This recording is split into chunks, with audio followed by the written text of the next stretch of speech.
So dia pandang tau kat luar tingkap bilik dia tu.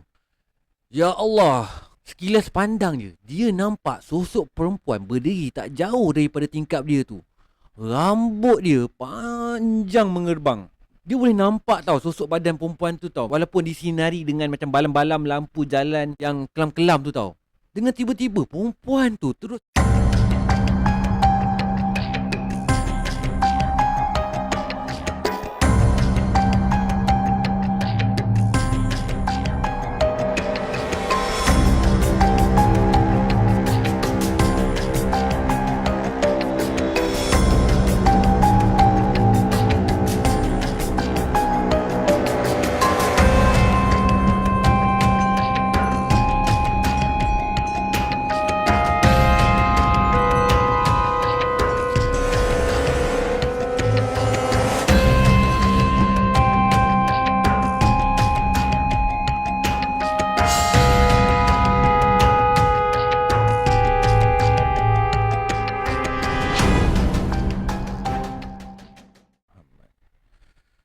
Assalamualaikum warahmatullahi wabarakatuh. Salam sejahtera dan salam satu Malaysia.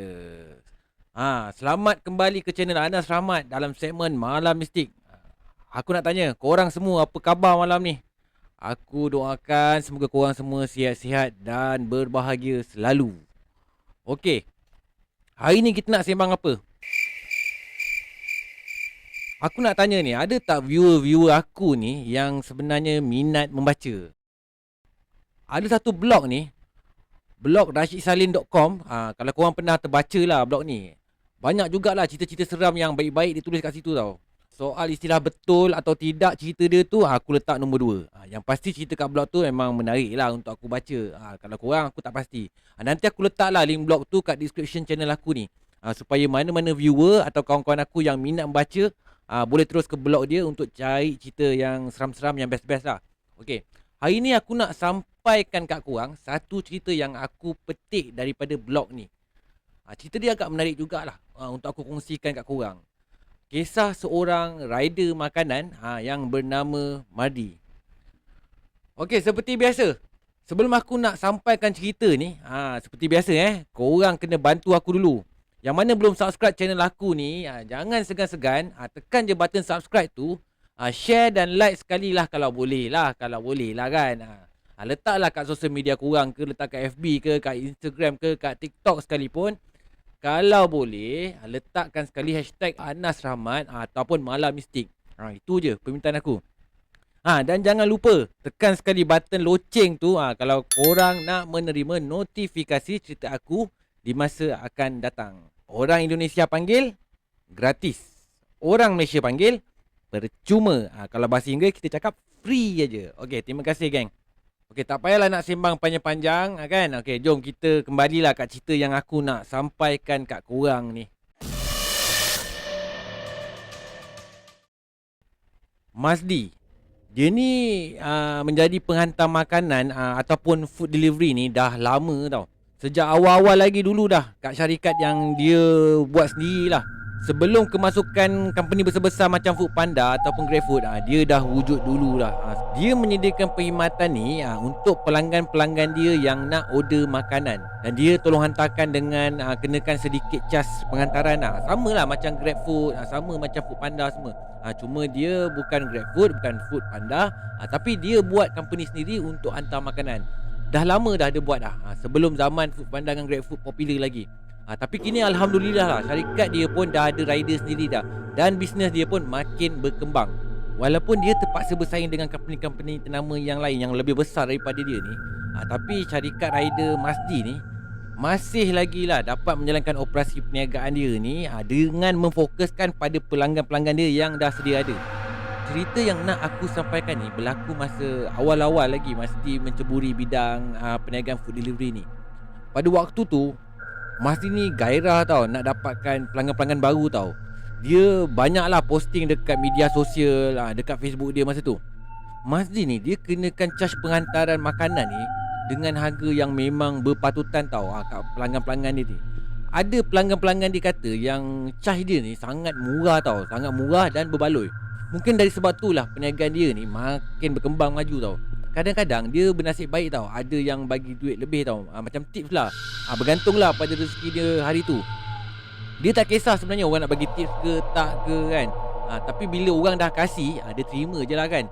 Rezeki ni jangan ditolak. Musuh janganlah kau cari. Pada satu malam tu, dia dapat panggilan tau dari private number. Masa tu dia tengah lepak minum kopi kat gerai kawan dia lah. Dia pun jawab lah panggilan tu. Dia fikir mungkin daripada pelanggan dia yang nak order makanan tau. Pada waktu tu dia hanya ambil pesanan order tu melalui panggilan, melalui orang call ataupun WhatsApp je. Rupanya memang betul tau, panggilan tu datang daripada seorang customer lah. Customer tu perkenalkan diri dia tau, Nur Hanim nama dia. Bukan nama sebenar lah Nur Hanim ni. Merdu suara dia. Mesti manis tau orangnya. Fikir si Madi ni lah. Dia nak order burger daging tau, 30 biji tau. Banyak juga tu kan. Tapi yang peliknya, dagingnya tak perlu dimasak. Terkejut jugalah si Madi ni dengan pesanan customer ni kan. Seumur dia jadi rider food delivery ni, tak pernah lagi rasanya ada orang yang nak order burger macam tu tau. Buat apa nak order burger kalau dagingnya mentah kan? Takkanlah dia nak masak sendiri pula. Tak kedua kali kerja ke namanya tu. So si Madi ni rasa macam customer ni saja-saja je tau nak gamekan dia tau. So si Madi ni cakap lah dengan customer tu, janganlah main-main kan. Sebab dia tak kenal pun siapa yang order ni. Kalau nak ikutkan hati dia, memang dia tak berapa berani lah nak ambil order dengan orang yang dia tak kenal ni. Dia bimbang lah kalau dia kena tipu kan. Lagi pula dia rasa pesanan customer ni agak banyak juga tau. 30 burger guys, 30. Bukan 3, 30. Jadi si Madi ni, dia minta lah customer ni transfer dulu bayaran dia kan, payment. Barulah dia boleh orderkan dan delivery kat rumah customer ni. Tapi customer ni pula kata, yang dia pula risau si Madi ni pula yang akan tipu dia kalau dia transfer duit awal-awal. Duit dah masuk tapi barang tak sampai. So dia nak COD je, lagi senang. Si Madi ni tegaskan lah kat customer tu yang dia berbisnes ni cara elok. Tak nak lah dia cari makan cara yang salah kan. Buat apalah dia nak tipu customer kan. Sepanjang dia berbisnes, memang tak pernah lagi lah dia tipu orang. Kalau dia kata bayar dulu dan dia akan hantar, memang dia akan hantar. Senang cakap situasi win-win lah. Lagipun burger yang dia tempah tu banyak sangat, bukan sikit. So si Madi ni nak kena bagi guarantee jugalah pada owner penjual burger ni. Kalau tak nanti si Madi lah yang terpaksa tanggung kerugian kan. Nak dijadikan cerita, entah macam mana ni, si Madi ni pun mengalah je tau. Selepas customer tu janji yang dia akan bayar bila burgernya dah sampai kat rumah dia. Jadi si Madi ni pun berpegang lah pada janji tu kan. Meskipun dia ada rasa macam curiga tau. Kemudian customer tu pun bagilah lokasi alamat rumah dia tu. So si Madi ni pun catat lah, tulis. Dia pun tulis je. Dalam masa yang sama, si Madi ni pun tanyalah juga kat customer ni kan, Cik, nanti kalau saya tak jumpa rumah cik, macam mana nak hubungi cik? Sebab cik pakai private number ni. Numbernya tak keluar pun kat phone saya ni. tanya si Madi lah. Macam tu lah dia tanya. Customer tu pun bagi tahulah dekat si Madi ni. Dia akan whatsappkan nombornya dekat telefon si Madi ni. Si Madi ni pun jawab okey je lah. Lepas tu dia pun tamatkan terus panggilan. Tapi lepas tu dia blur sekejap. Sebenarnya dia lupa nak tanya dengan customer tu, burger yang dia nak tu beli dekat gerai mana. So si Madi ni membebel lah sendiri. Aduh, dia ni nak burger gerai mana Tak cakap pun. Kalau gerai sini, senang juga aku nak order terus ni. Macam tu lah cakap Madi. Tiba-tiba ada pesanan WhatsApp masuk tau dekat phone dia. So si Madi ni pun teruslah baca kan. Rupa-rupanya yang WhatsApp dia tu adalah customer tadi tau. Dia tulis dekat situ, saya nak burger di kedai yang awak sedang duk minum sekarang ni. Bila si Madi baca WhatsApp tu, menggelabah jugalah si Madi kan masa tu. Macam sah-sah je lah dia kena game ni. Dia pun jenguk lah dalam kedai kawan dia tu. Kok-kok ada ke member-member yang sengaja tau nak kenakan dia. Manalah tahu kan. So dia pun bangun dan pergi tanya dengan Rizal tau. Rizal ni tokek gerai kedai tu tau. Tapi si Rizal ni sikit pun tak nak mengaku tau. So si Madi ni intai-intai jugalah kat kawasan sekeliling kan. Manalah tahu kan kalau ada kawan-kawan yang dia rasa mungkin dia kenal kan. Mungkin ada potensi lah yang nak kenakan dia kan. Tapi bila dia tengok, tak ada orang pun yang dia kenal. Semuanya orang-orang customer-customer yang dia tak berapa kenal lah. Tak mungkin juga nak hantar WhatsApp dekat dia semata-mata nak kenakan dia kan. So si Madi ni rasa macam tertipu pula tau. Nasib baiklah dia ni belum pesan lagi burger yang 30 biji tu. Tapi kalau memang betul lah customer tu order, macam mana pula kan? Kan dah rugi kan? Perkara ni bermain-main tau dalam fikiran dia tau. Tapi dia ambil keputusan tak jadi pergi beli, dan hantar burger tu. Dia tak jadi belilah. Antara sebab kenapa dia tak ambil order customer tu malam tu, sebab dia rasa lokasi yang dia nak hantar tu terlalu jauh. Dalam masa yang sama, dia pun curiga juga. Curiga tu memang dah satu hal lah. Yang jadikan dia betul-betul curiga bila customer ni bukan order burger 30 pieces tu je. Dia order burger tapi dagingnya tak perlu dimasak. Tak mungkin ada orang yang nak order benda-benda macam tu tau. So ini yang jadikan si Madi ni, dia rasa macam order ni tak betul tau sebenarnya tau. Memang orang nak game dia, memang orang nak kenakan dia. Macam orang sengaja tau, saja-saja nak sakat dia lah. Senang cakap dia fikir macam prank lah, senang cakap macam tu lah. Tapi si Madi ni tak puas hati tau sebenarnya. Esoknya dia nekat tau nak cari tempat yang alamat ni yang diberikan oleh customer dia tu lah. Sebab perasaan ingin tahu tu membuak-buak tau. Lebih-lebih lagi kat kes pesanan WhatsApp tu. Dia nak tahu tau siapa agaknya owner nombor ni. So esoknya si Madi ni pun ambil keputusan nak juga pergi ke lokasi yang disebutkan tu. Jauh juga tau tempatnya, masuk ke kawasan pendalaman tau. Nak ke lokasi tu kena lalu jalan yang tak berturap tau. Senang cakap, alamat yang dibagi ni betul-betul kat pedalaman betul-betul kat ceruk Bila je si Madi ni sampai kat lokasi tu, maka dia nampak lah sebuah rumah yang biasa-biasa je. Sebiji-sebiji rumah kat situ. Kat tepi rumah tu banyak pokok pisang. Rumah tu cuma rumah kayu atap zinc ni tau. Si Madi ni nampak tingkapnya terbuka, tapi pintu rumahnya pula tertutup. Langsir tingkap tu pula melambai-lambai macam ditiup angin tau. Macam ditiup angin dari dalam. Dia fikir tu mesti kipas angin tu. Sebab pagi-pagi macam ni dia tak rasa pun ada tiupan angin kan. Apa yang Madi masukkan ni, ada orang lah kat dalam rumah tu. Maksudnya bukan rumah yang kosong lah. Masa dia tengah terkulak-kulak sendiri kat depan rumah tu, tiba-tiba lubang hidung dia ni terhidu bau kenanga tau. Bunga kenanga, wangi sangat. Dia tercari-cari juga tau, kok ada pokok kenanga dekat-dekat situ. Tapi tak ada pun pokok kenanga kat kawasan tu. Kemudian tiba-tiba bau bunga kenanga tu lenyap. Lepas tu dia pun berilah salam kat rumah tu. Tak lama kemudian keluarlah satu perempuan yang agak berumur jugalah, pakai anak tudung dengan berbaju kurung biru muda, berkain batik, terpacak depan muka pintu tu. Dia tengok Madi masa tu macam orang yang tak berapa jelas tau penglihatan dia tau. Macam orang rabun lah sekarang cakap. So dia datanglah dekat Madi. Dia tanya, Madi ni siapa? Si Madi ni jawablah yang dia ni rider. Tapi makcik tu cakap dia tak tahu apa benda rider tu. So si Madi ni pun cakap lah tak apalah. Si Madi ni beritahulah kat makcik ni yang dia ni tengah cari Nur Hanim. Tiba-tiba berubah tau riak wajah muka makcik tu tau bila si Madi ni sebut nama Nur Hanim ni tau. Muka dia terus nampak macam sugul tau bila si Madi ni sebut nama Nur Hanim ni tau. Makcik ni ingat si Madi ni kawan dengan Nur Hanim. Dia pun bagi tahulah yang Nur Hanim ni sebenarnya dah meninggal 2 minggu yang lepas. Terkejut gila lah si Madi ni bila dengar apa yang makcik ni bagi tahu.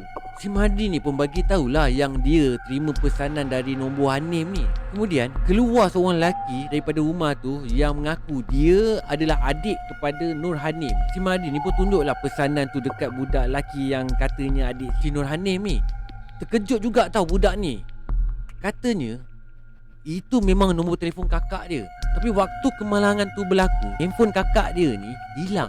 Kalau call pun akan masuk ke voicemail tau, menandakan yang phone tu dah tak aktif lah.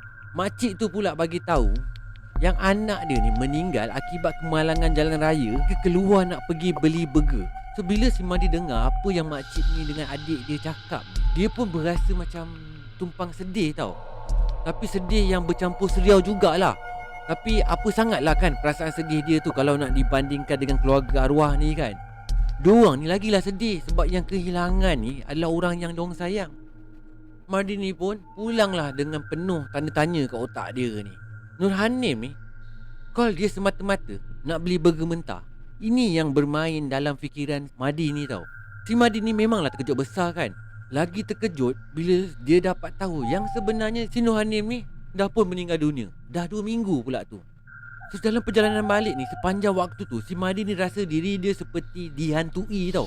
Memang dia rasa macam tak sanggup tau nak berdepan dengan perkara-perkara macam ni. Dia mula terasa macam resah. Nak tidur malam pun dia tak lena tau. Dia ada perasaan bimbang dengan risau ni tau. So dia ambil handphone tu, dia terus je delete mesej dari nombor tu. Bukan mesej tu je, dengan nombor-nombor tu sekali pun dia delete.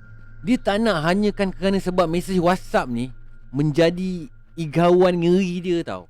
Malam berikutnya, dia langsung tak boleh tidur. Dia pusing ke kiri, dia pusing ke kanan. Hati dia berdebar semacam tau. Dia mengiring pun serba tak kena juga. Dia rasa suhu dalam bilik dia tu rasa macam panas sangat tau. Walaupun kipas tu dah pasang yang paling kuat lah. So dia terpaksa lah buka tingkap supaya wap panas dalam bilik dia tu keluar. Ketika dia tengah buka tingkap ni, tiba-tiba je dia terhidu bau kenanga lagi sekali. Bau yang serupa macam dia pernah terhidu sebelum ni. So dia pandang tau kat luar tingkap bilik dia tu. Ya Allah, sekilas pandang je, dia nampak sosok perempuan berdiri tak jauh daripada tingkap dia tu. Rambut dia panjang mengerbang. Dia boleh nampak tau sosok badan perempuan tu tau, walaupun disinari dengan macam balam-balam lampu jalan yang kelam-kelam tu tau. Dengan tiba-tiba perempuan tu terus terbang tau menuju ke arah dia tau. So cepat-cepatlah Mardi ni tutup tingkap bilik dia serapat-rapatnya. Allahu Akbar, Mardi tanya kuat-kuat. Kau ke tu? Kau nak apa ni? Si Mardi ni beranikan diri dia tau tanya dengan perempuan tu. Padahal jantung dia tu sebenarnya berdetup kencang. Dah macam nak gugur dah. Bukan dia nak tunjuk berani tau sebenarnya, tapi tu macam tindakan spontan dia je tau. Kemudian ayah si Mardi ni pun datang, masuk ke bilik Mardi ni. Sebab dia dengar bunyi yang si Mardi ni kecoh-kecoh sangat ni. Si Mardi ni pun bagi tahulah kat ayah dia yang ada benda je duk ganggu dia dekat luar tu. Ayah si Mardi ni sebenarnya dia sendiri dapat merasakan sesuatu yang tak kena tau. Ayah dia ni pun katalah yang memang ada benda kat luar tu yang ikut dia. Tiba-tiba je ayah Mardi ni dia boleh buka tingkap tu. Lepas dia buka tingkap tu, dia pun kumat kamit tau membaca sesuatu kat mulut dia.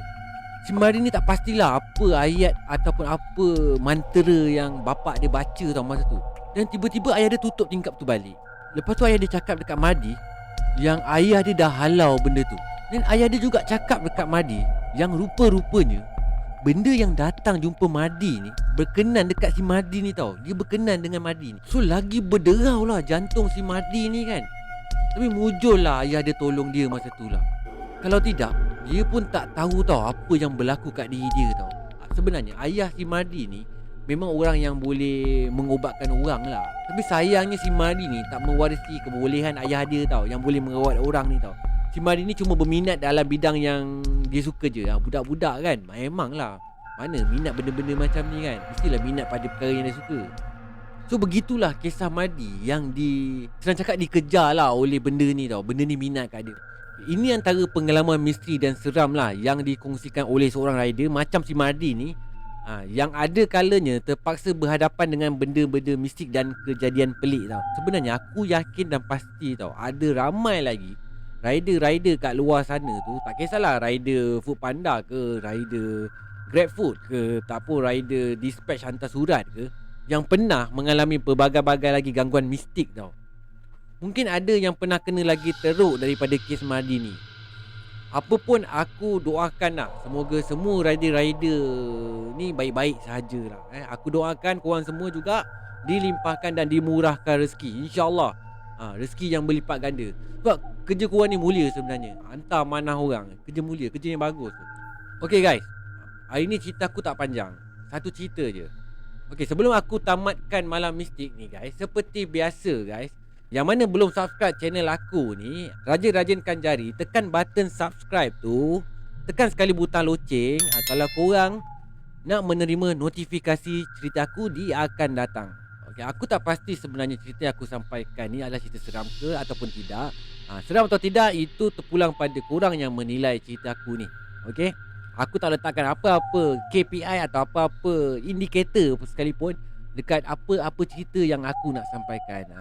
Tapi yang pasti setiap cerita yang aku sampaikan kat korang selama ni, aku akan pastikan insyaAllah akan ada sedikit pengajaran yang kita boleh belajar sama-sama, insyaAllah. Kalau korang ada cerita yang baik untuk aku kongsikan, yang ni aku nak ingatkan lagi sekali lah, korang boleh je kongsikan cerita korang tu melalui akaun Instagram aku atau Facebook aku, ataupun email aku terus ke malammistik@gmail.com, ataupun korang boleh terus je dekat description aku ni. Aku dah tulis macam-macam kat situ dah.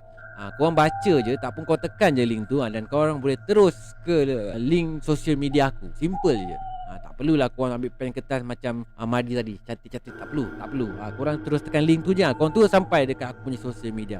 Like aku punya page dan follow juga Instagram aku. Kat Kat situ ada macam-macam cerita lain yang aku tulis kat situ. Okey, sehingga kita berjumpa lagi di malam misteri akan datang. Korang jaga diri korang baik-baik, jangan nakal-nakal. Assalamualaikum warahmatullahi wabarakatuh. Salam sejahtera dan salam satu Malaysia. Goodbye. Malam Misteri.